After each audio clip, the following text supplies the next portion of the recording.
Hey Mum, come and check this out. Oh, what the is that? It's the new Model 3 Performance. Oh, Ryan, you and your bloody Teslas.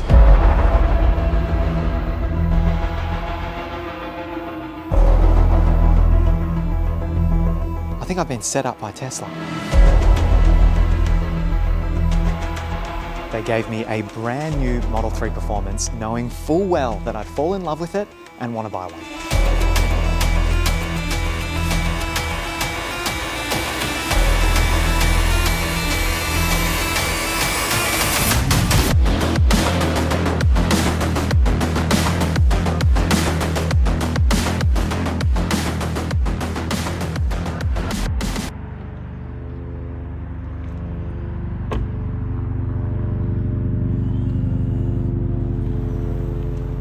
What's the first thing you need to do when you get your brand new Tesla? We've got to take the fridge sticker off. And when I say brand new, I mean they literally gave me a brand new one with 15 kilometers on the clock. The coolest, most seamless thing that Tesla do when they give you a loan car or a press car like this is all your driver profile settings come straight through into the car, to the point where it feels like this is my car now, because all my Apple Music's ready to go. Like, it's, the autopilot settings are there. It is truly seamless. I don't think there's many other car companies that would be able to do that. So this is the stealth grey with the white interior, and man, do I love the look of this car. So let's just cut to the chase. The first thing you all want to know is just how fast is this car? And it is truly the fastest car I've ever been in. Like, I picked it up from Tesla Mulgrave, I turned onto the freeway to merge, and I kid you not, I felt sick, like I nearly passed out. It was that roller coaster feeling of G-force just pulling your body back. The fact that this car is 0 to 100 in 3.1 seconds puts this in a pretty special category, especially when you consider the price. I think this would have to be the best value for performance car on the Australian market right now. The funniest thing is when you put this car in chill mode, the acceleration feels like our Model Y. So the slowest setting on this car feels like our Model Y going flat out. But the difference between chill and insane is remarkable. Like, it really diffuses down that performance. It's amazing how much Tesla have improved the sporty look of the car just by changing a few things like the front and the rear and the new wheels. It honestly looks incredible. It makes the standard Model 3 look quite simple, quite basic, which is fine. That's what it's meant to be. And once you get used to looking at this, I think it looks unreal. The single best thing Tesla did with this performance model, which is hopefully a sign of things to come, is they finally listened to customer feedback about differentiating this car from the standard Model 3s. So now the extra price tag, the extra performance comes with visual cues as well. Before, you were definitely playing stealth. No one could really tell if you had a performance, a long range, or a standard range. Now it's very evident that you have the performance model. The looks now match the speed and the price tag.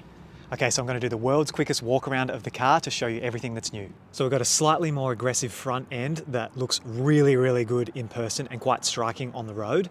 The new performance wheels are phenomenal. These are possibly my favorite thing about the car, and obviously some massive brakes behind there as well. And you can actually remove the aero sections of these wheels if you want a different look. Not specific to the performance model, but hardware for cameras with that red eye. We have the ludicrous speed badge, a beautiful custom carbon spoiler, and then this rear diffuser, which just makes it look more aggressive from the back. On the inside, new seats, very nice. I'll get to those again later. We've got the silver pedals down below, carbon across the dash, which looks really nice, and not exclusive to the performance, but the rear screen in the back. And a very nice sounding door close. And when it comes to the settings, there's really only 3 differences that you'll notice on the performance model. And they're all under the dynamic section of the menu. You've got an additional insane mode for acceleration, and then ride and handling, you do have 2 settings now, so standard and sport, obviously with adaptive suspension. And then lastly is track mode, which will give you a whole new updated UI. And I can already hear it doing something to the batteries. How do you get out of track mode? That is crazy. What's it doing to the battery?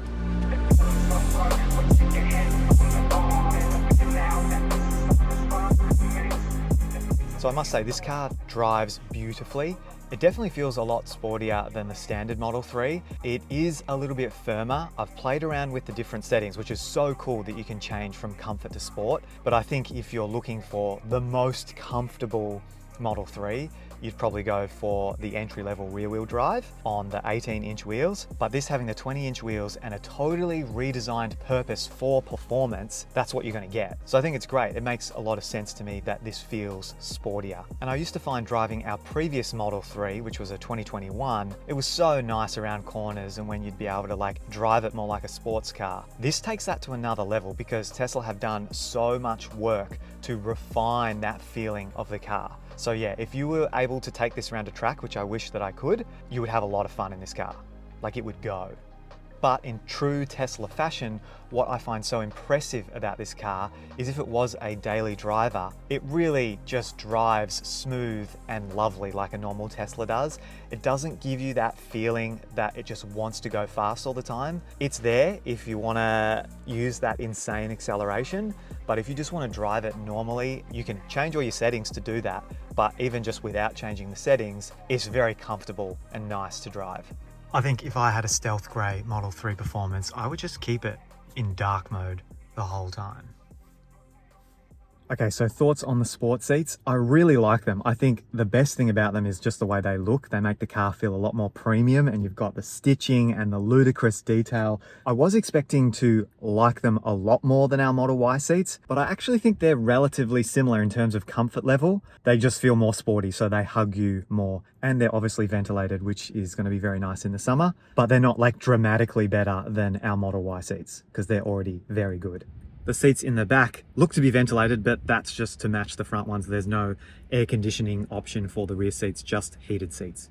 The carbon dash up top is really nice, but it is subtle. So like it's not an absolute game changer. I just think it feels a little cleaner than the cloth option you get in the standard Model 3. At this point, if you're wondering why I haven't spoken more about the indicators and the gear selection, which is very unique on the new Model 3s, that's because that was in just my previous Model 3 review. All I'm going to say is that auto shift out of park seems even better now. So they've obviously made some software improvements because when I pull into the driveway, the car is now automatically putting itself in park, which, yeah, it never used to do that. It also seems more accurate at predicting drive and reverse. It was good before, but I think they're just making it even better.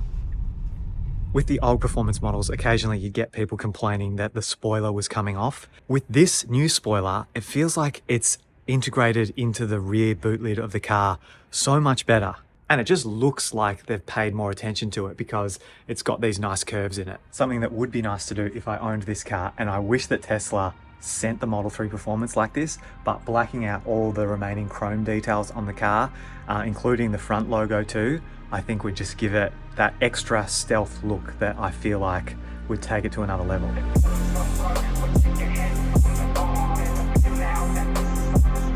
I think this is an incredible daily driver. I also think it's incredible value for the performance that you're getting at this price point. The only two downsides that I'm finding coming from a Model Y is that it's lower down, so it's harder to get in and out of, and the lack of storage space. We cannot fit the pram in the back as easy as we can in the Model Y. If you can deal with those two things, you've got yourself what I think is the best car that you can buy for Australian roads at the moment.